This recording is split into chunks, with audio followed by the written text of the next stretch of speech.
तावता भिक्खते परे विसंधमं समादाय भिक्खू होती न तावता. दुसऱ्याकडे भिक्षा मागतो म्हणून तेवढ्याने माणूस भिक्षू होत नाही. मलिन धर्माचे ग्रहण करीत असेल तर भिक्षा मागूनही तो भिक्षू होत नाही. पुण्यंच पापंच बाहेत्वा ब्रह्मचर्य वा संकाय लोके चरती सवे भिक्खुती उच्यती. जो येथे म्हणजे ही लोकी पाप पुण्य बाहेर घालून ब्रह्मचर्यवान होतो तो श्रेष्ठ धार्मिक जन्म जगतो, लोकात विवेकाने वागतो, तो भिक्षू म्हटला जातो. अर्थकथा. जगाच्या व्यवहारातून निवृत्त होऊन एकजण वेगळ्या पंथातील संन्यासी म्हणून भिक्षा मागून जीवन कंठित होता.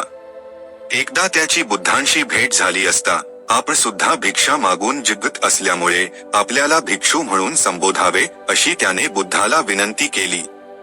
केवळ भिक्षा मागून राहण्यामुळे कोणी भिक्षू होऊ शकत नाही हे बुद्धांनी त्याला स्पष्ट करून सांगितले.